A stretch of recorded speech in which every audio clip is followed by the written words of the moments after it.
नमस्कार, मैं डॉक्टर गंगाराम पांडे अपने YouTube चैनल संस्कृत मंदाकिनी पे आप सभी का स्वागत करता हूं। हम लोग आज से महाभाष्य पढ़ेंगे। महाभाष्य का जो पहला आह्निक है पशपशाह्निक है और उस पशपशाह्निक को हम लोग पढ़ेंगे। भाष्याब्धि क्वाति गंभीरः क्वाहम मंद मतिस्मतः छात्राणाम उपहास्यत्वम यास्यामि पिशुनात्नाम, ऐसा जो तो आचार्य कैयट ने कहा है। तो इसी के साथ में, इसी वंदना के साथ में हम अपने शास्त्र को यहाँ से प्रारंभ करेंगे। यह जो व्याकरण महाभाष्य है, ये व्याकरण महाभाष्य पाणिनि के सूत्रों पर है, अर्थात पाणिनि मुनि ने जो सूत्र लिखे हैं उन सूत्रों पर आचार्य कात्यायन ने वार्तिक लिखा। समझ में आया?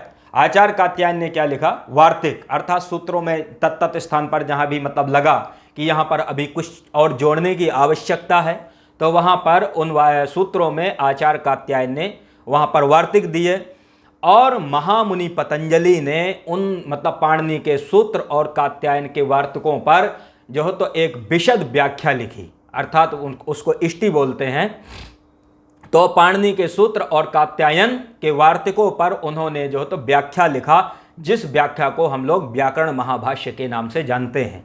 हुआ ये था कि यहाँ पर पशपशाह्निक में ही महामुनि पतंजलि कहते हैं कि से यहाँ पर लौकिक शब्दों के विषय में बताते हैं कि भाई ये लौकिक शब्द हैं, ये वैदिक शब्द हैं।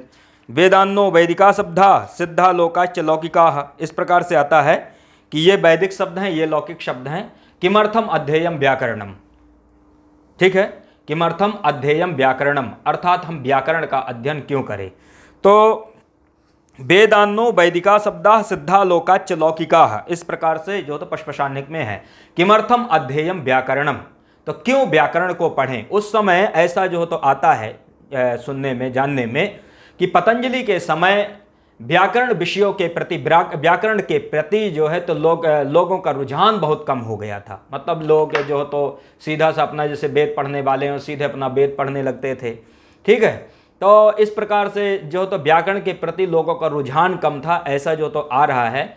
और मतलब ये था कि व्याकरण को क्यों पढ़ें, क्यों मतलब ना पढ़ें, इस विषय पर जो तो काफ़ी लोग उदासीन हो रहे थे पतंजलि के समय में। तो इसी आवश्यकता को लेकर पतंजलि मुनि को ये आवश्यकता लगी कि सबसे पहले ये देखा जाए कि जो व्याकरण में मतलब व्याकरण अध्ययन का प्रयोजन क्या है, व्याकरण को हम पढ़ें क्यों। तो सबसे पहले, जैसे आज भी होता है, बहुत लोग जो तो ये पूछते हैं, ये जानना चाहते हैं कि व्याकरण क्यों पढ़ना चाहिए, आखिर क्यों पढ़ें व्याकरण। यही जो तो उस समय पतंजलि मुनि को भी लगा था कि व्याकरण को मतलब ये हमको जो तो समाज में, जनमानस में ये चीज़ हमको बतलाना पड़ेगा कि आखिर व्याकरण अध्ययन के प्रयोजन क्या है, व्याकरण क्यों पढ़ना चाहिए। ये उनको भी उस समय आवश्यकता लगी, क्योंकि लोगों में क्या हुआ कि शंकाएं भी बहुत ज़्यादा उत्पन्न हुई। उस समय में, तत्काल में शंकाएं भी बहुत ज़्यादा उत्पन्न हुई व्याकरण विषय को लेकर के।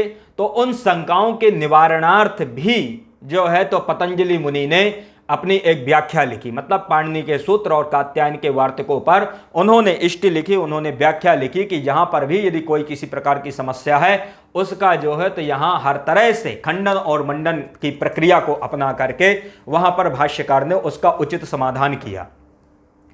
तो ये तो व्याकरण अध्ययन क्यों करें, जैसे यहाँ पर आया था। तो व्याकरण अध्ययन के प्रयोजन, जैसे आप पशपशाह्निक देखते हैं, तो पशपशाह्निक में सर्वप्रथम जो है तो पशपशाह्निक ये पहला आह्निक है। महाभाष्य में, संपूर्ण महाभाष्य में 85 आह्निक आते हैं, 85 आह्निक हैं। 85 आह्निक में सबसे पहला जो आह्निक है वो आह्निक को कहते हैं पशपशाह्निक। ये पहला आह्निक है पशपशाह्निक। पशपशाह्निक का मतलब होता है, ये आह्निक का मतलब होता है जो मतलब प्रत्येक दिन के लिए हो, मतलब प्रत्येक दिन में पढ़ा जाए, एक दिन के लिए एक आह्निक, इस प्रकार से जो है तो इसको बनाया गया था। तो व्याकरण अध्ययन के प्रयोजन, मतलब व्याकरण क्यों पढ़ें, व्याकरण क्यों पढ़ें, इसके लिए पशपशाह्निक में ही जो तो महाभाष्यकार ने इसकी बहुत अच्छी व्याख्या किया है। व्याकरण अध्ययन के विषय में यहाँ पर जो तो 5 मुख्य प्रयोजन, रक्षो आगम लघु संदेहा, रक्ष उ आगम लघु और असंदेह, ये 5 मुख्य प्रयोजन बतलाते हैं अभी जिसको हम पढ़ेंगे, और 13 गौण प्रयोजन बतलाते हैं व्याकरण अध्ययन के। तो ये है व्याकरण अध्ययन के प्रयोजन कि व्याकरण क्यों पढ़ें। अभी जब पढ़ेंगे तब इसके विषय में स्पष्ट रूप से बतलाएंगे कि व्याकरण आखिर क्यों पढ़ना चाहिए। उस समय भी जैसे हम चर्चा कर रहे थे कि पतंजलि मुनि के काल में भी जो है तो लोगों में बहुत ज़्यादा व्याकरण के प्रति जो है तो मतलब उदासीन हुए, व्याकरण को मतलब पढ़ने वाले लोग कम हुए और बहुत ज़्यादा उनमें शंकाएं निकालने वाले लोग मतलब ऐसा हुए कि लोगों ने शंकाएं उत्पन्न करना, शंकाएं निकालना शुरू किया, उस विषय के प्रति बहुत उदासीन हुए। इसी दृष्टि को रखते हुए जो तो पतंजलि मुनि ने क्या किया कि एक विशद व्याख्या लिखी जो संस्कृत जगत में, व्याकरण जगत ही नहीं अपितु संपूर्ण संस्कृत जगत में जो तो व्याकरण महाभाष्य के नाम से प्रसिद्ध हुआ। इसीलिए कहते हैं कि औरों का, अन्य लोगों का तो केवल भाष्य है, लेकिन पतंजलि मुनि का महाभाष्य है। अर्थात ऐसा भाष्य कि जिसको जानने के बाद, जिसको पढ़ने के बाद किसी तरह की कोई भी जो तो समस्या, कोई भी शंका उत्पन्न ना हो।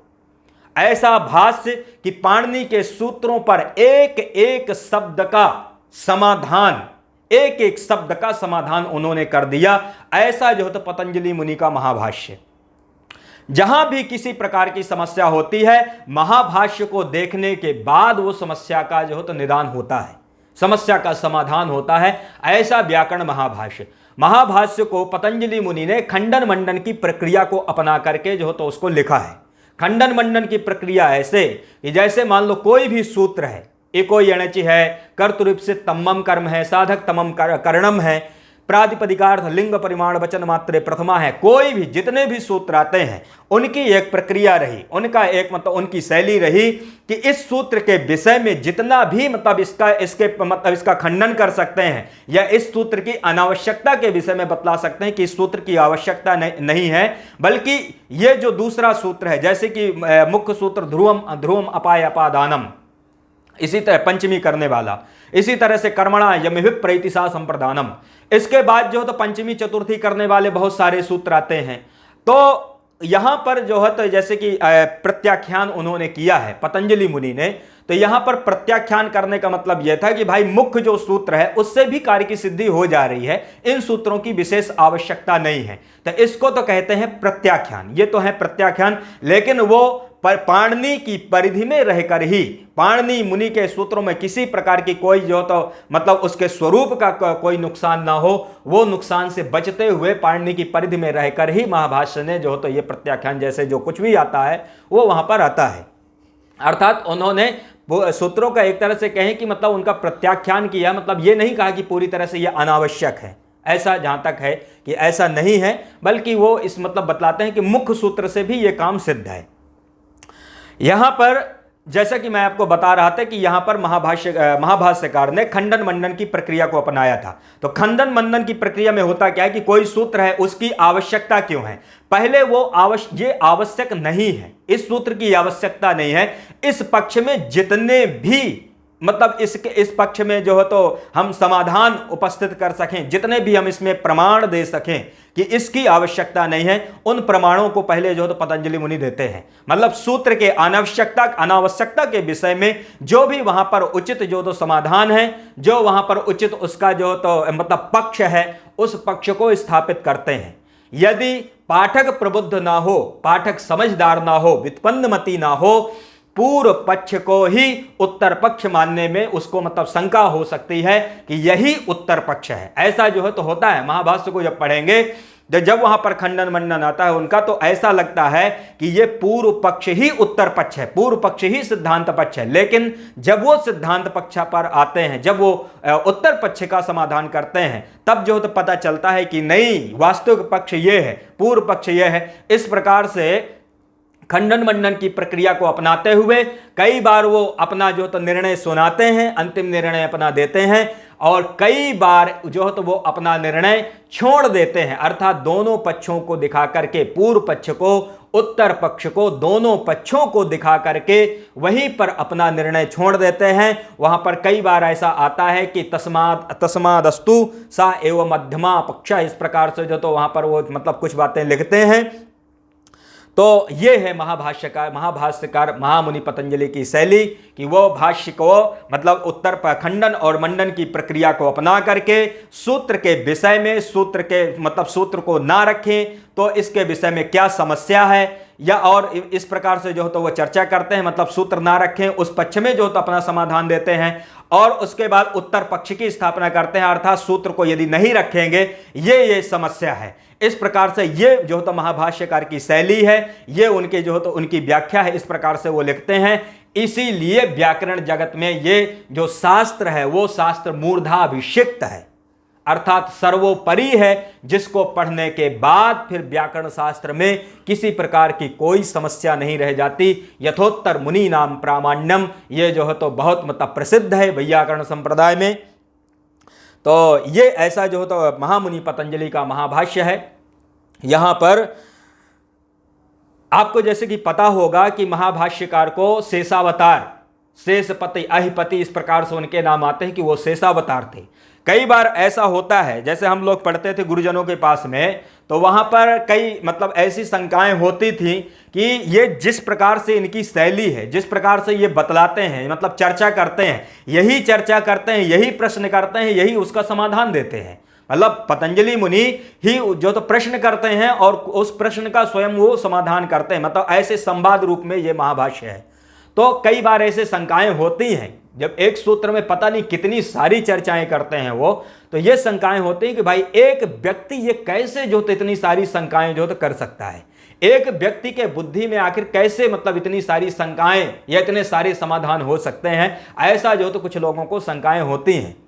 यहां पर बताते हैं कि वो जो महामुनि पतंजलि हैं वो शेषावतार थे। अशेषावतार में बताते हैं कि वो उनके मतलब सहस्त्र फण, मतलब सहस्त्र उनके मुख थे, सहस्त्र मुखों से, ऐसा जो तो कई बार सुनने में आता है, अपने हजारों मुखों से जो तो वो महाभाष्य को जो तो लिख रहे थे, महाभाष्य को जो तो पढ़ा रहे थे। उसकी एक कहानी भी है, जिस समय जो तो पक्वाह के विषय में आता है कि मतलब वो पढ़ा रहे थे और उस जवनिका के अंदर बोले थे मतलब शिष्यों को कि इसके अंदर, पर्दे के अंदर कोई झांकना नहीं, और उसी समय किसी ने धूर्तता करके वो पर्दे के अंदर झांका, जिस समय वो हजारों मुख से महाभाष्य को पढ़ा रहे थे, और उसी समय सब लोग जितने भी शिष्य थे वो जलकर भस्म हो जाते हैं। ऐसी मतलब फिर इसके बाद एक शिष्य बाहर चला जाता है लोक शंका करने को, उसमें वो आता है, फिर इसके बाद की और अपनी चर्चाएं हैं, शायद ये भी इसकी आवश्यकता नहीं है जाने की।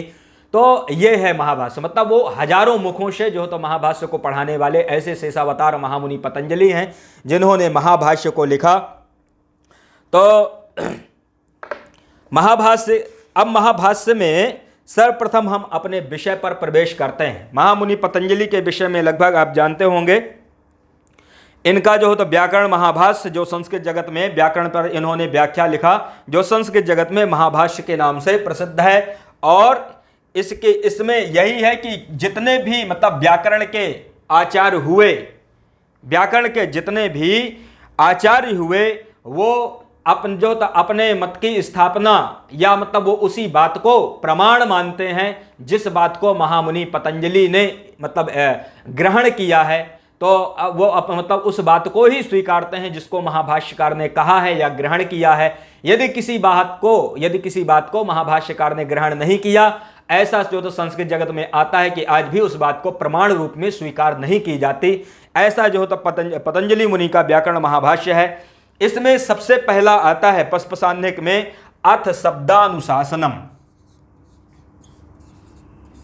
अथ सबसे पहला सूत्र है अथ शब्दानुशासनम,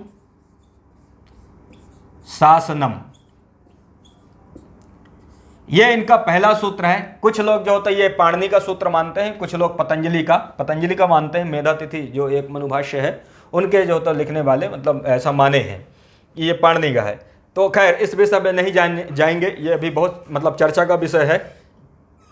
अथ शब्दानुशासनम, अथ शब्दानुशासनम, ये इनका पहला सूत्र है। इसका मतलब यह होता है कि अथ मतलब अब यहां से शब्दानुशासनम अर्थात शब्दों का अनुशासन, अर्थात व्याकरण शास्त्र का अनुशासन या व्याकरण शास्त्र का यहां से अधिकार चलेगा।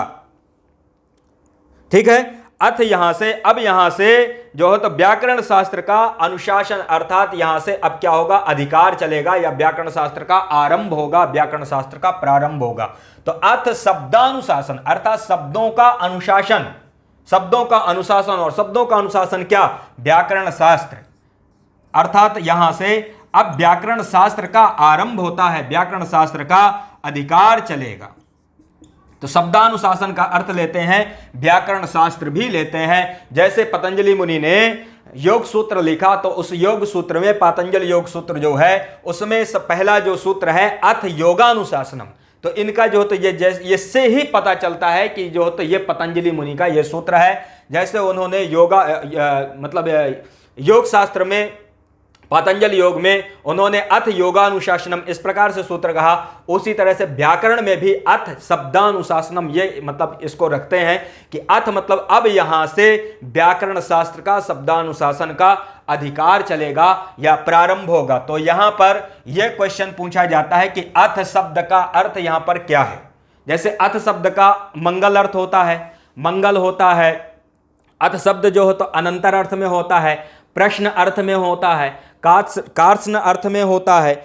इस प्रकार से अथ शब्द के बहुत सारे अर्थ होते हैं। ऐसा अमर कोशकार कहते हैं कि अथ शब्द का अर्थ मंगल भी होता है, आरंभ होता है, अनंतर होता है, ठीक है, प्रश्न अर्थ में भी होता है। लेकिन यहां पर अथ शब्द का अर्थ क्या लेना है, तो यहां पर अथ शब्द का अर्थ लेना है आरंभ। आरंभ अर्थात प्रारंभ,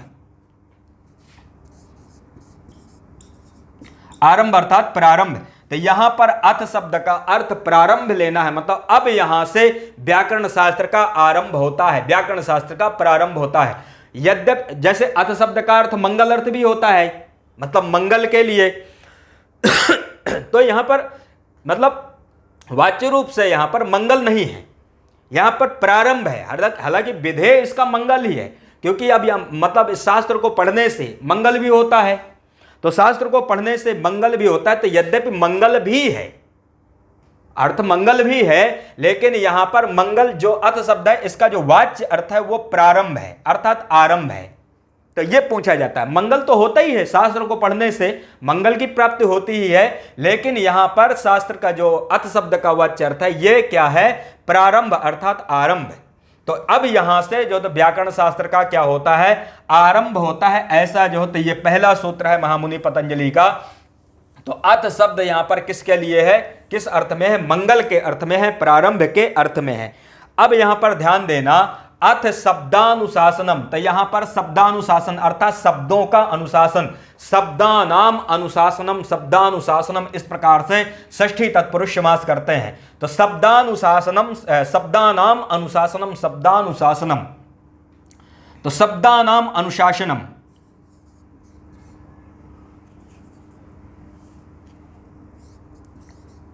शब्दा नाम अनुशासनम, शब्दानाम अनुशासनम, शब्दानुशासनम।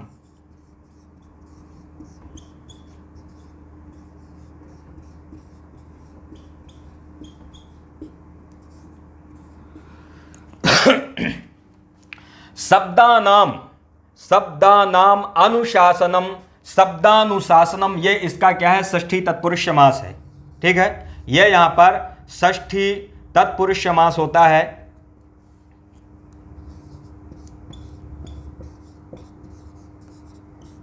यहां पर शब्दानाम अनुशासनम, शब्दानुशासनम, ये आपको जानना जरूरी है कि शब्दानाम अनुशासनम, शब्दानुशासनम में शब्दानाम में किस सूत्र के द्वारा यहां पर जो तो विभक्ति हुई है, मतलब यहां पर किस सूत्र के द्वारा यहां पर षष्ठी विभक्ति हुई है, यह आपको जानना है। शब्दानाम अनुशासनम, शब्दानुशासनम में एक सूत्र है, शब्दानाम एक सूत्र है कर्तृकर्मणोः कृति। शब्दानाम में कर्तृकर्मणोः कृति एक सूत्र है,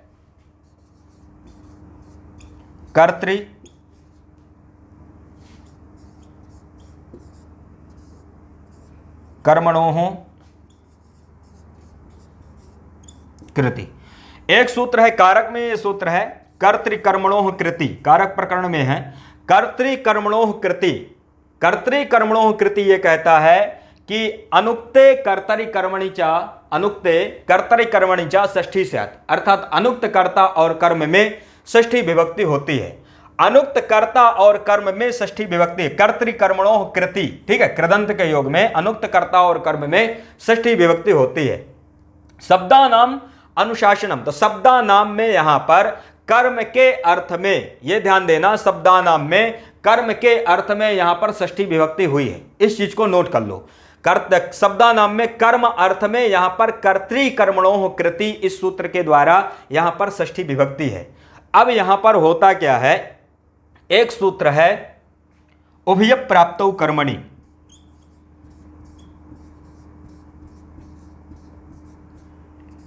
उभय प्राप्तौ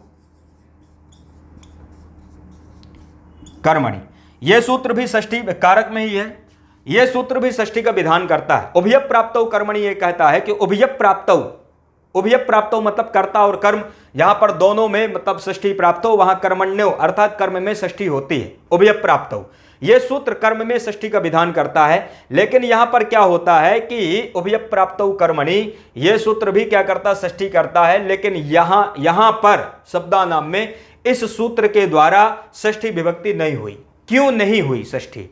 यह सूत्र भी षष्ठी करता है, यह भी करता है, लेकिन यहां पर कर्तृकर्मणोः कृति सूत्र के द्वारा षष्ठी है, उभय प्राप्तौ के द्वारा षष्ठी नहीं है। उसका कारण यह है, उभय प्राप्तौ कर्मणि के द्वारा यदि यहां पर षष्ठी होगी तो एक सूत्र है कर्मणि च, एक सूत्र है, समास में सूत्र है, तत्पुरुष समास में आता है कर्मणि च। यह सूत्र कहता है, यह सूत्र क्या है, कर्मणि च जो सूत्र है, यह सूत्र जो है ये मतलब कर्मणि अर्थात कर्मणि में, कर्म में यह षष्ठी तत्पुरुष समास का निषेध सूत्र है। कर्मणि च यह सूत्र जो है षष्ठी समास का क्या करता, निषेध करता है। अब ध्यान देना कि यदि उभय प्राप्तौ कर्मणि इस सूत्र के द्वारा यहां पर यदि षष्ठी होगी, शब्दानाम में यदि उभय प्राप्तौ कर्मणि के द्वारा यदि यहां पर षष्ठी होगी, तब कर्मणि च यह सूत्र जो है षष्ठी समास का क्या कर देगा, निषेध कर देगा। समस्या यह है, यह षष्ठी समास का निषेध कर देगा तो यहां पर शब्दानाम ऐसा नहीं बन पाएगा। समझ में आया? यदि हम उभय प्राप्तौ कर्मणि के द्वारा यदि हम षष्ठी करते हैं तो एक सूत्र है कर्मणि च, यह समास में सूत्र है, और यह सूत्र जो है षष्ठी का निषेध सूत्र है। ठीक है, मतलब ये तत्पुरुष समास का निषेधक सूत्र है। तो ये क्या करता है कि ये फिर क्या करेगा, निषेध करेगा यदि उभय प्राप्तौ से यहां पर षष्ठी करेंगे। इसलिए यहां पर हम क्या करते हैं कि कर्तृकर्मणोः कृति इस सूत्र के द्वारा शब्दानाम में हम षष्ठी विभक्ति करते हैं। समझ में आया? यहां पर होता क्या है, शब्दानाम अनुशासनम, शब्दानुशासनम में शब्दानाम, तो शब्दानाम ये यहां पर क्या है, कर्म है। शब्दानाम क्या है, शब्द क्या है, कर्म है। ठीक है, कर्ता कौन है, आचार्य पाणिनि।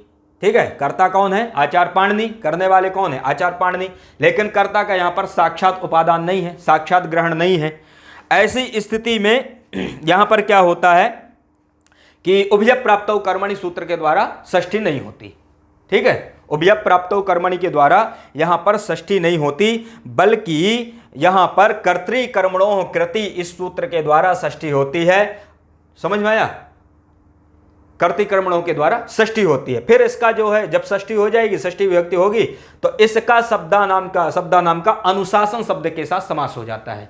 ठीक है, शब्दानाम का जो अनुशासन शब्द है इसके साथ इसका षष्ठी तत्पुरुष समास होता है। शब्दानाम अनुशासनम, शब्दानुशासनम, इस प्रकार से फिर इसका प्रयोग बनता है। तो आप शब्दानाम में समझ गए कि शब्दानाम में किस सूत्र के द्वारा षष्ठी है, कर्तृकर्मणोः कृति के द्वारा, ना कि उभय प्राप्तौ कर्मणि के द्वारा। क्यों नहीं उभय प्राप्तौ कर्मणि के द्वारा षष्ठी होगी, उसका कारण कर्मणि च ये सूत्र है। यदि इससे करेंगे, उभय प्राप्तौ कर्मणि से षष्ठी करेंगे, तब कर्मणि च सूत्र जो है तो षष्ठी का निषेध करेगा। समझ में आया? इसलिए षष्ठी का निषेध न हो, तो इसलिए यहां पर कर्तृकर्मणोः कृति इस सूत्र के द्वारा हमने षष्ठी किया। तो ये तो हो गया शब्दानाम का। अब शब्दानाम के बाद दूसरा शब्द आता है अनुशासन।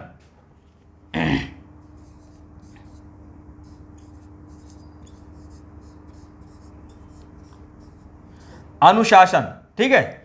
अनुशासन में होता क्या है कि यहां पर यह ध्यान देना, अनुशासन में यहां पर अनुपूर्वक सास धातु, अनुपूर्वक सास धातु, और इससे जो है यदि भाव अर्थ में लुट प्रत्यय होता है, ठीक है, इसका दो प्रकार से इसकी सिद्धि करते हैं। अनुपूर्वक सास धातु से भाव अर्थ में जब लुट प्रत्यय करते हैं, लुट में यहां पर टकार लकार की संज्ञा यू बचेगा, यू को यू और ना को एक सूत्र है, उस सूत्र के द्वारा यू को क्या होगा, अन होगा। ठीक है, यू को अन होकर के अनुशासनम, इसके सु अमादेश अनुशासनम इस प्रकार से बनेगा। यदि भाव अर्थ में लुट प्रत्यय करके, भाव अर्थ में लुट प्रत्यय करके यदि हम अनुशासन शब्द को सिद्ध करते हैं, तब इस अनुशासन शब्द का अर्थ होगा उपदेश। ठीक है, ऐसी स्थिति में अनुशासन शब्द का अर्थ क्या होगा कि शब्दों का अनुशासन, शब्दों का अनुशासन या शब्दों का उपदेश या शब्दों का विधान। ठीक है, यह समझ में आया। यहां पर पूछा जाता है कि भाई यदि अनुपूर्वक सास धातु से भाव अर्थ में यदि आप लिट प्रत्यय करते हो तो तब भी अनुशासन बनेगा, तब भी अनुशासन बनेगा। लेकिन इसका अर्थ क्या होगा, इसका अर्थ होगा कि अनुशासन, एक होगा अनुशासन, इसी तरह से जो तो उपदेश, इसी तरह से विधान, तो ये इसके अर्थ होंगे। यदि भाव अर्थ में लिट प्रत्यय होकर अनुशासन शब्द बनता है तब इसका अर्थ होगा अनुशासन, उपदेश, विधान। इसका मतलब यह है कि अब यहां से शब्दों का अनुशासन, ठीक है, अब यहां से शब्दों का या व्याकरण शास्त्र का अनुशासन या शब्दों का उपदेश या शब्दों का विधान होता है। यह इस प्रकार से इसका अर्थ होता है जब भाव अर्थ में हम लिट प्रत्यय करते हैं। लेकिन यहां पर एक जो तो अनुशासन शब्द ऐसे ही भी बनता है कि अनुपूर्वक सास धातु से करण अर्थ में, ध्यान देना कि अनुपूर्वक सास धातु से जब करण अर्थ में हम लिट प्रत्यय करते हैं, ठीक है, अनुपूर्वक सास धातु से करण अर्थ में भी लिट प्रत्यय होता है। इसको आप ध्यान देना, जब करण अर्थ में हम क्या करते हैं, मतलब करण कारक अर्थ में जब लिट प्रत्यय करके हम जो तो कर्णाधिकरणयोश्च एक सूत्र है, कर्णाधिकरण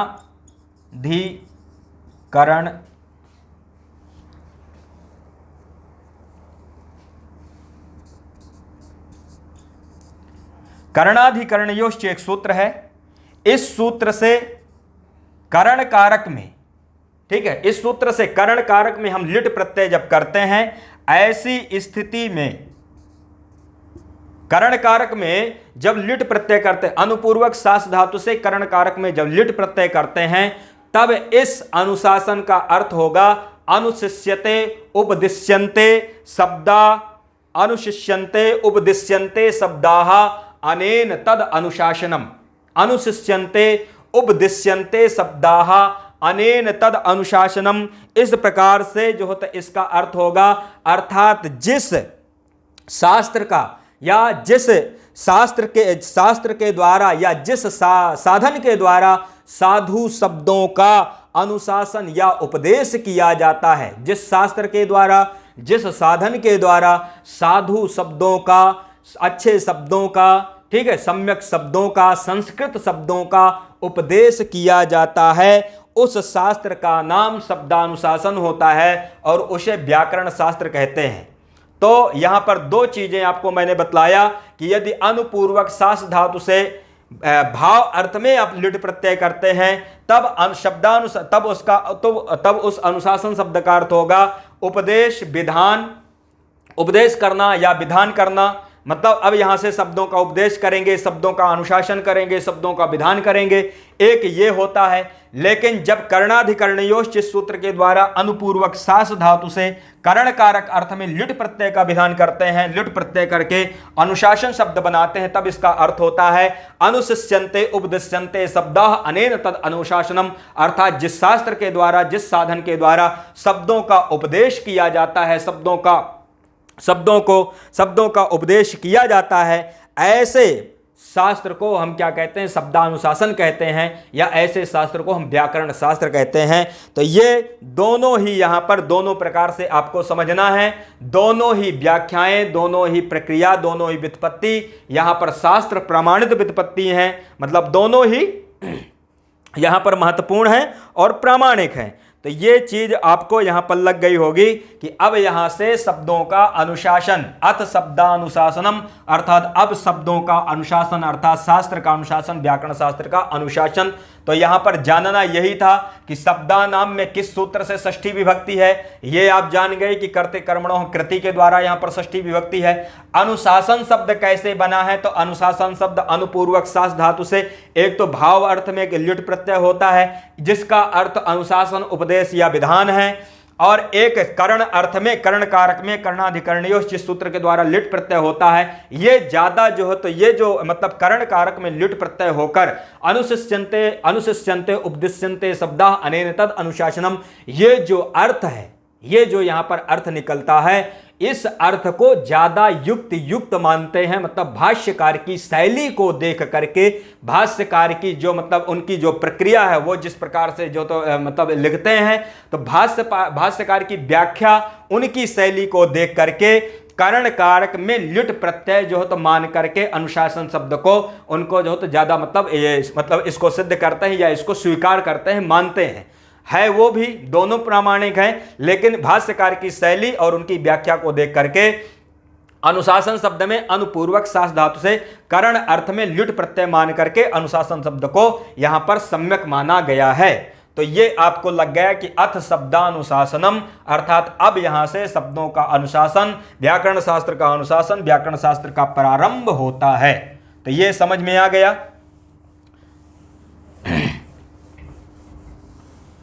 अब इसके बाद चलते हैं कि भाई कैसे शब्दों का अनुशासन। महाभाष्यकार अब यहां पर प्रश्न उठाते हैं कि कैसे शब्दों का अनुशासन। जैसा कि इन्होंने कहा कि अब यहां से शब्दों का अनुशासन, तो भाई वो कौन से शब्द हों जिनका अनुशासन करना है, जिनका अनुशासन करना है, जिनका उपदेश करना है, वो कैसे शब्द होंगे। तो यहां पर भाष्यकार कहते हैं केशाम शब्दानाम, केशाम शब्दानाम, केशाम शब्दानाम अर्थात कैसे शब्दों का अनुशासन किया जाए, कैसे शब्दों का अनुशासन, यहां पर किन शब्दों का अनुशासन किया जाए। तो भाष्यकार लिखते हैं लौकिका नाम वैदिका नाम च, लौकिका नाम वैदिका नाम च, वैदिका नाम च।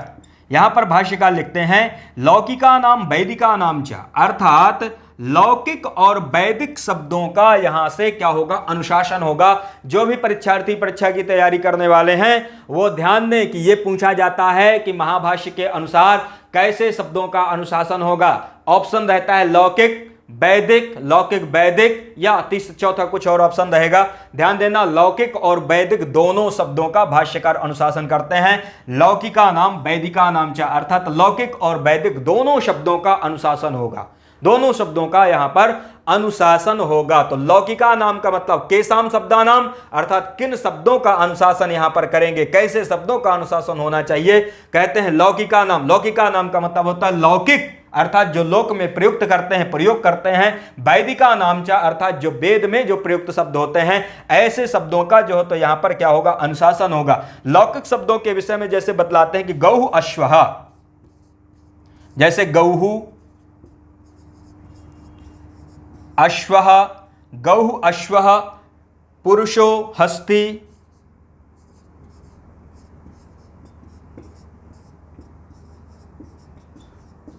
गौः अश्वः, गौः अश्वः पुरुषो हस्ति शकुनिः मृगो ब्राह्मण इति। तो ये क्या है, ये लौकिक शब्द हैं, इन शब्दों का अनुशासन होगा। इसी तरह से वैदिक शब्दों के विषय में बतलाते हैं कि वैदिका खलु अपि, अर्थात वैदिक शब्द भी सन्नो देवी रभिष्टय। तो यहां पर क्या होता है कि भाष्यकार ने जो चार वेद हैं, ऋग्वेद, यजुर्वेद, सामवेद, अथर्ववेद, उन चारों वेदों का जो पहला जो है, जो पहली जो ऋचा है, पहला जो पद है, उन चारों वेदों के पहले पद को दिया है। जैसे यहां पर लिखा है कि सन्नो देवी रभिष्टये, तो सन्नो देवी रभिष्टये ये जो है अथर्ववेद की पैपलाद शाखा का ये पहली ऋचा है, ठीक है। सन्नो देवी,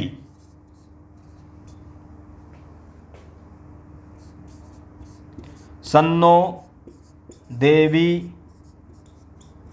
रभिष्टये, सन्नो देवी रभिष्टये, ठीक है। ये कहाँ का है, अथर्ववेद का है। यह अथर्ववेद के पैपलाद शाखा का, अथर्व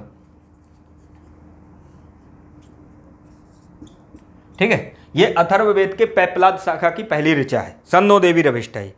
इसी तरह से इशेत्तोर जेतवा, इशोत्तेर जेतवा, ये जो है तो यजुर्वेद, इशेत्तोर जेतवा ये यजुर्वेद के माध्यन्दिन शाखा की पहली ऋचा है। ठीक है, ये चारों यहां पर लिखे हैं, इशेत्तोर जेतवा। तो इशेत्तोर जेतवा ये यजुर्वेद की माध्यन्दिन शाखा का पहला मंत्र है, ये वैदिक शब्द है। और यजुर्वेद के बाद अग्निमीले पुरोहितम, ऋग्वेद का पहली ऋचा है, अग्नि सूक्त की है। तो अग्निमीले पुरोहितम और अग्न आयाहि बीतिया, तो अग्न आयाहि बीतिया ये सामवेद की पहली ऋचा है। ठीक है, अग्न आयाहि बीतिया चारों वेदों की पहली ऋचा है। मतलब भाष्यकार ने दिया कि भाई ये लौकिक शब्द कौन, गौ अश्वा पुरुषो हस्ति सगुनि मृगो ब्राह्मण इति, ये लौकिक शब्द हैं जिनका लोक में प्रयोग करते हैं, ऐसे शब्दों का अनुशासन होगा। इसी तरह से वैदिक जो शब्द हैं, वैदिक शब्दों में जैसे सन्नो देवी रविष्ठये, ठीक है, इसी तरह से इशेत्तोर जेतवा और अग्निमीले पुरोहितम अग्न आयाहि बीतिया, ये जो वैदिक शब्द हैं इन शब्दों का क्या करेंगे, अनुशासन करेंगे। ये समझ में आ गया, इन शब्दों का अनुशासन का मतलब कि इन शब्दों को देखेंगे यहां पर, मतलब व्याकरण की दृष्टि से यहां पर जो मतलब यहां पर किया जा सकता है, जो यहां पर अनुशासन यहां पर जो किया जा सकता है, वो शब्दों में हम क्या करेंगे कि इनकी व्याख्या करेंगे या यहां पर हम इनका अनुशासन करेंगे। अब यहां पर क्या होता है कि सबसे पहला, क्योंकि सबसे पहले क्या दिए, लौकिक दिए, तो अब यहां पर सबसे पहले मतलब एक जो तो उदाहरण के रूप में कहा जाए कि भाष्यकार सर्वप्रथम जो है गौ शब्द को, गौ शब्द दिए थे ना कि गौ अश्वो शकुनि हस्ति मृगो ब्राह्मण, ठीक है, तो यहां पर क्या होता है कि सबसे पहले गौ शब्द को उपलक्षण करके मतलब यहां पर शब्दानुशासनस्थ शब्द के स्वरूप के विषय में बतलाते हैं कि आखिर शब्द क्या है। समझ आया, गौ शब्द को उदाहरण के रूप में देते हैं। तो यहां पर कहते हैं कि अथ गौ इत्यत्र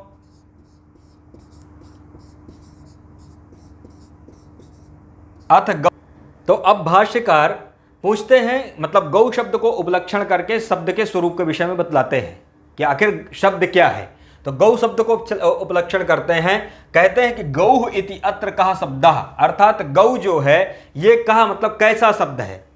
अत्र गौ ही इति अत्र कहा शब्द, अर्थात जैसे गौ शब्द है, गौ है, अश्व है, ये जो लौकिक शब्द हैं इसमें क्या चीज शब्द है, गौ में क्या शब्द है, क्या चीज शब्द है। गौ इति अत्र कह शब्द, यहां पर गौ जो है ये कह शब्द, मतलब इसमें क्या शब्द है, गौ में क्या शब्द है, क्या किम यत्तत् शासना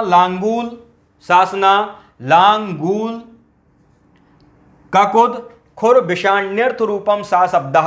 कहते हैं कि किम यत्, जैसा कि आपको बतलाया मैं कि यहां पर कहते हैं कि गौ में क्या शब्द है, क्या किम यत्, क्या यत शासना मतलब जिसके शासना है, मतलब जिसके गलकंबल है, गले में जो कंबल होता है, गौ के गले में कंबल होता है। तो किम यत क्या जो शासना का मतलब होता है गलकंबल, शासना। लांगूल मतलब पूंछ, क्या जिसके गलकंबल है, जिसके पूंछ है।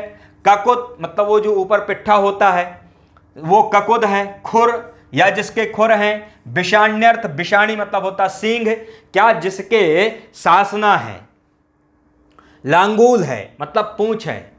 ककुद, इसके बाद आता है ककुद मतलब वो जो ऊपर पिट्ठा होता है गाय के, क्या जो ककुद है या जिसके खुर हैं या जिसके सींग होती हैं, क्या वो शब्द है।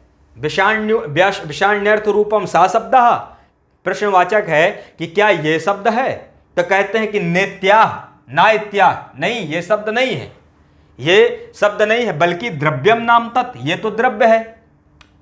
ये जो आप बतला रहे हो कि शासना लांगूल ककुद खुर विषाणी, ये क्या है, ये शब्द नहीं है बल्कि ये द्रव्य है, ये शब्द नहीं है, इसको हम शब्द नहीं मानेंगे।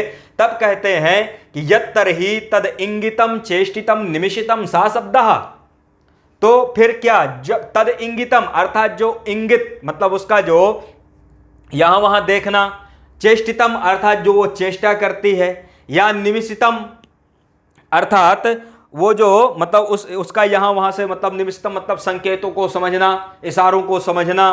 तो जो इंगितम मतलब इंगित करना, चेष्टा करना, मतलब यहाँ वहाँ जो तो देखना, चेष्टा करना, निमिषितम इशारों को समझना, क्या ये शब्द है? तो इंगितम, चेष्टितम, निमिषितम, क्या ये शब्द हैं? इसको हम जो तो गौ शब्द के द्वारा माने तो इसमें भी कहते हैं कि नेत्या, ये भी शब्द नहीं है। ना इत्याह अर्थात ये भी शब्द नहीं है, बल्कि क्रिया नाम सा, ये तो क्रिया है, अर्थात उसका यहाँ वहाँ देखना, उसको चेष्टा करना, समझना।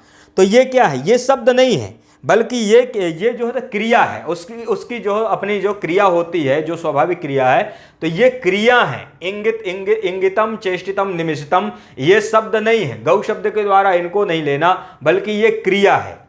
तब कहते हैं कि यत्तर्हि तत् शुक्लो नीलः कृष्णः कपिलः कपोत इति सा शब्दा। तो क्या वो जो मतलब उसमें जो मतलब वर्ण होता है, जैसे कि यत्तर्हि तत् शुक्लो मतलब उसमें जो शुक्लत्व होता है, जो सफेद है, सफेदपन है, या मतलब नीलापन है, या कृष्ण काली है, या कपिल है, या कपोत है, तो क्या ये शब्द माने? मतलब गौ के द्वारा, गौ शब्द के द्वारा जो शुक्ल है, शुक्लत्व है, नीलत्व है, मतलब शुक्ल है, नील है, कृष्ण है, कपिल है, कपोत है, क्या ये शब्द है? क्या इस शब्द को हम माने, गौ शब्द के द्वारा इसका ग्रहण करें, इसको शब्द माने? तब कहते हैं कि नेत्याह, ये भी शब्द नहीं है, अर्थात गौ शब्द के द्वारा इसको भी नहीं लेना, क्योंकि गुणों नाम सा, क्योंकि ये गुण है, ये जो है शुक्ल गुण, नील गुण, कृष्ण गुण, ये क्या है? गुण है। तो ये भी जो तो शब्द नहीं है, बल्कि ये क्या है? गुण है। तब कहते हैं कि यत्तर्हि, तो क्या तद भिन्नेषु अभिन्नम छिन्नेषु अछिन्नम सामान्य भूतम सा शब्दः। तो क्या जो सभी गायों में भिन्नेषु अभिन्नम मतलब भिन्न होने पर भी अभिन्न है, छिन्नेषु अछिन्नम छिन्न होने पर भी अछिन्न है, ऐसा जो सामान्य भूत, जो गोत्व अर्थात गोत्व जाति, ये जो तो ये शब्द है, मतलब जो सामान्य भूत, क्योंकि जो जाति है वो भिन्न में भी क्या है? अभिन्न है, छिन्न में भी क्या है? अछिन्न है। तो यहाँ पर जो गोत्व जाति है, जो गोत्व सामान्य जो मतलब उसमें जो मतलब जाति है, जो सभी गायों में जो बराबर रहती है, ऐसी जो गोत्व जाति है, क्या ये शब्द है? तो कहते हैं कि नेत्याह आकृति नाम सा, वो तो आकृति है, अर्थात वो तो जाति है। तो गोत्व सामान अर्थात जो सभी गायों में जो लक्षण लक्षित होता है, घटित होता है, वो भी जो है तो यहाँ पर शब्द नहीं है, मतलब उसको भी गो शब्द के द्वारा नहीं लेना। तो यद भिन्नेषु अभिन्न मतलब भिन्न में भी अभिन्न, छिन्नेषु अछिन्नम अर्थात छिन्न में भी क्या है? अछिन्न है, मतलब कटने पर भी नहीं कटता। तो छिन्न का मतलब उधर कटना, कटने पर भी जो ना कटे, अलग होने पर भी जो अलग नहीं है, ऐसा सामान्य भूत कौन है? गोत्र जाति, जो जाति होती है, जो धर्म होता है, जो सभी गायों में होता है, तो क्या वो शब्द है? तो कहते हैं कि वो शब्द नहीं है, बल्कि वो आकृति नाम सा वो आकृति है। तब कहते हैं कि कस्तर्हि शब्दः। तब शब्द क्या है? कस्तर्हि शब्दः, इसको मैं मिटा दे रहा हूं। इसके बाद फिर कहते हैं कि कस्तर्हि शब्दः, तो फिर शब्द किसे माने? तो किसको माने? गो शब्द के द्वारा हम किसको माने कि क्या शब्द है? तब यहां पर कहते हैं कि यत्तर्हि सास ये नो चारितेन। इसके बाद कहते हैं कि ये नो चारितेन सासना लांगूल ककुद खुर विषाणी नाम संप्रत्ययो भवति सा शब्दः। ये नो चारितेन अर्थात जिसके उच्चारण करने से ये नोच्चारितेन। इसके बाद कहते हैं कि कस्तर्हि शब्दः, कस्तर्हि शब्दः, फिर शब्द क्या है? हम किसी शब्द माने? तब कहते हैं कि ये नोच्चारितेन, ये नोच्चारितेन, ये नोच्चारितेन सासना लांगूल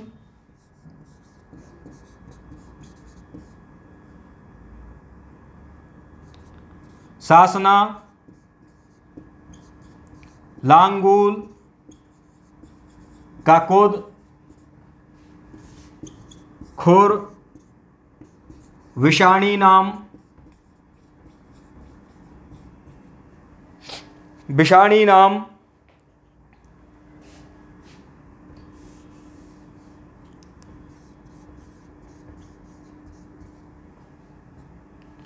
संप्रत्ययो भवति,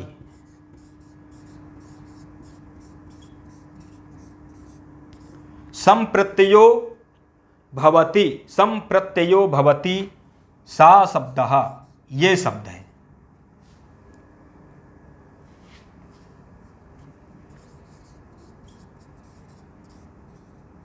तो पहला ये ध्यान रख लो कि गो शब्द के द्वारा ये शब्द लेना, पहला ये शब्द है। तो पहला प्रमाण क्या हुआ, ये, ठीक है, कि कस तरही शब्द। फिर हम शब्द किसे माने, तो कहते हैं कि ये नोच्चारितेन, अर्थात जिसके उच्चारण करने से, जिसके उच्चारण करने मात्र से सासना, लांगूल, ककुद, खुर, विषाणी नाम संप्रत्ययो भवति। संप्रत्ययो का अर्थ होता है ज्ञान, संप्रत्ययो मतलब ज्ञान अर्थात बोध।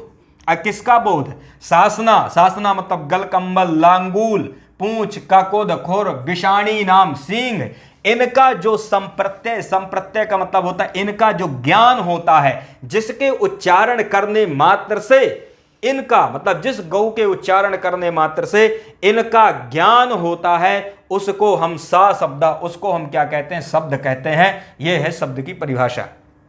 मतलब गौ शब्द के द्वारा ये यहां पर शब्द लेना है कि ये नोच्चारितेन सासना, लांगूल, ककुद, खुर, विषाणी नाम संप्रत्ययो भवति सा शब्द। तो संप्रत्ययो, संप्रत्ययो का मतलब होता है ज्ञान या बोध होना, जिसके उच्चारण करने मात्र से ही सासना, गलकंबल का, पूंछ का, ककुद का मतलब जो पिट्ठा होता है, खुर का और सिंहों का जो ज्ञान होता है, संप्रत्यय होता है, वो शब्द है। तो पहला शब्द यहां पर ये है। तो समझ में आया, अर्थात कि यहां पर वही शब्द है जो शब्द जाति, गुण, क्रिया, इसके बाद जो होता जाति, गुण, क्रिया से युक्त जो गो नामक द्रव्य पदार्थ का जो बोध कराता है।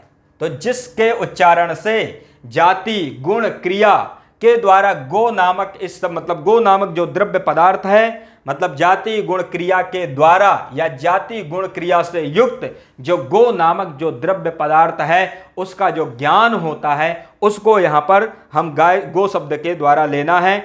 वही यहां पर जो तो उसका वाचक या बोधक जो शब्द है वो शब्द ही यहां पर जो तो हमको लेना है। तो एक तो ये हो गया, वही जो तो उस गौ शब्द का क्या है, अर्थ है। तो पहला तो ये ध्यान रखना, ये पूछा जाता है गौ इत्यत्र का शब्द, तो आपको ये पहला याद कर लो, ये ऑप्शन में रहता है कि ये नोच्चारितेन सासना, लांगूल, ककुद, खुर, विषाणी नाम संप्रत्ययो भवति सा शब्द, पहला ये है।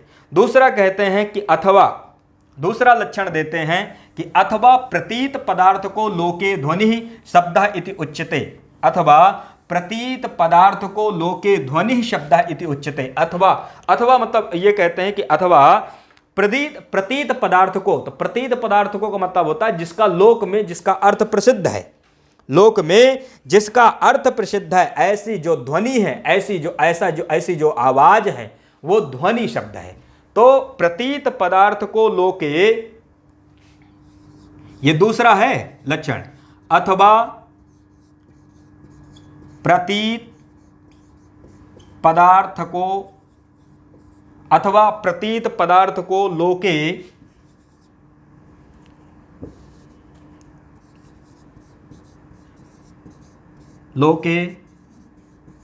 ध्वनि शब्द। तो ये दूसरा, ये रख लो कि ये चीज है दूसरा, ये दूसरा लक्षण है कि अथवा प्रतीत पदार्थ को लोके ध्वनि शब्द।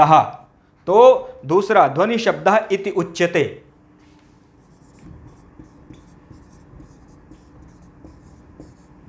अथवा प्रतीत पदार्थ को, प्रतीत पदार्थ को का अर्थ होता है जो लोक में जिनका अर्थ प्रसिद्ध है, लोके लोक में जिनका प्रतीत पदार्थ को मतलब जिनका अर्थ प्रसिद्ध है, जो लोक में जो पदार्थ प्रसिद्ध हैं, जो लोक में जिनका अर्थ प्रसिद्ध है, ऐसी जो ध्वनि है, ऐसी जो आवाज है, उसको, उस ध्वनि को भी हम क्या कहते हैं, शब्द कहते हैं। ठीक है, तो वो जो ध्वनि है वो ध्वनि को भी शब्द कहते हैं। तो ये ध्वनि को भी क्या करते हैं, शब्द करते हैं। अब यहां पर क्या होता है, जैसे कहते हैं कि यहां पर एक तो होता है स्फोट शब्द और दूसरा होता है ध्वनि शब्द। इन्होंने स्फोट शब्द का स्पष्ट यहां पर उच्चारण नहीं किया, स्फोट शब्द का स्पष्ट उच्चारण नहीं किया, किंतु तपरः तत्काल से एक सूत्र है, उस तपरः तत्काल सूत्र में ही एवं तरहि स्फोटः शब्दः ध्वनि शब्द गुणः, इस प्रकार से वहां पर स्पष्ट रूप से स्फोट शब्द का ग्रहण किए कि एवं तरहि स्फोटः शब्दः ध्वनि शब्दः, ध्वनि शब्द गुणः, इस प्रकार से वहां पर स्फोट एवं ध्वनि शब्द को जो है तो ये स्फोट एवं ध्वनि को शब्द का जो है तो लक्षण माने हैं। समझ में आया? तो तपरः तत्काल से इस सूत्र में ऐसा जो तो बताते हैं कि तपरः तत्काल सूत्र में एवं तरहि स्फोटः शब्दः, एवं तरहि स्फोटः शब्दः ध्वनि शब्द गुणः, ऐसा कहकर स्फोट को और ध्वनि को शब्द का क्या माने हैं? लक्षण माने हैं। तो स्फोट, स्फोट स्फुट्यर्थो यस्मात् इति स्फोटः, स्फुट्यर्थो यस्मात् सा स्फोटः, अर्थात जिससे अर्थ स्फुटित होता है, जिससे अर्थ निकलता है। तो स्फुट्यर्थो यस्मात् सा स्फोटः, अर्थात जिससे अर्थ निकलता है, जिससे अर्थ स्फुटित होता है, उसको कहते हैं स्फोट। और स्फोट को मानते हैं नित्य। स्फोट क्या है? नित्य, अर्थात व्यंग है, ध्वनि जो तो व्यंजक है उसको अनित्य मानते हैं। तो दो प्रकार से शब्दों को स्वीकार करते हैं, स्फोट शब्द और ध्वनि शब्द। समझ में आया? अब जहां पर जैसा कि बता रहे थे कि प्रतीत पदार्थ को लोके ध्वनि शब्द इति उच्यते, अर्थात जिसका लोक में जिसका अर्थ प्रसिद्ध है, ऐसे जो है तो जो ध्वनि है, जो आवाज है, उस ध्वनि को भी क्या कहते हैं? शब्द कहते हैं। जैसे कि शब्दम तद यथा, इन्होंने कहा कि तद यथा जैसे शब्दम कुरु, मतलब कोई जो तो अपने बालक को कहता है कि शब्द करो, शब्दम कुरु मतलब शब्द करो। फिर इसके बाद कहता माँ शब्दम कारसी, शब्द मत करो, मतलब इस प्रकार से जैसे वो रोता है फिर इसके बाद जो तो बंद हो जाता है।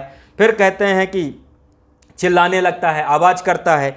तो शब्द कार्ययम माणवक इति ध्वनिम कुर्वन्नेवम उच्यते, वो क्या करता है कि बालक जो है तो जैसे कि तू शब्द कर, तू शब्द मत कर, इस प्रकार से जैसे गार्जियन कहते हैं, पेरेंट्स कहते हैं, बड़े कहते हैं, तो वो बालक क्या करता है कि ध्वनि करता है, फिर इसके बाद बंद हो जाता है तो उसको रोकते हैं कि तू शब्द कर, तू शब्द मत कर। तो इस प्रकार से वो ध्वनि करता है।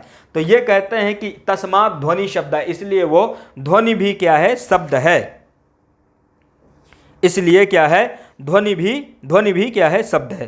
तो इस प्रकार से यहां पर दो प्रकार के, एक तो स्फोट और दूसरा ध्वनि, ये शब्दों को बतलाए। तो मतलब यहाँ पर गहु इत्यत्र का शब्द, इसके द्वारा ये नोच्चारतेन शासना लांगूल ककुतहुर विषाणी नाम संप्रत्यो भवति सा शब्द, अथवा प्रतीत पदार्थ को लोके ध्वनि ही शब्द इति उच्यते। ये दो प्रकार के जो तो शब्द यहाँ पर बतलाए। तो आज के विषय को यहीं पर समाप्त करते हैं। फिर इसके बाद जो व्याकरण अध्ययन के जो मुख्य प्रयोजन हैं, क्यों व्याकरण पढ़ना चाहिए, क्यों व्याकरण पढ़ना चाहिए, जैसे कई आता है ना कि आखिर हम व्याकरण क्यों पढ़ें, तो व्याकरण क्यों पढ़ना चाहिए इसके विषय में भाष्यकार बतलाएंगे। और बहुत जो तो आप जब सुनोगे, जब उनका जो तो समझोगे कि व्याकरण के विषय में उन्होंने क्या बतलाया है, व्याकरण अध्ययन के प्रयोजन उन्होंने किस प्रकार से दिए हैं, तब आपको समझ में आ जाएगा कि इसलिए हमको व्याकरण पढ़ना चाहिए। तो इस कक्षा को यहीं पर विराम करते हैं, फिर मिलते हैं अगली कक्षा में। नमस्कार।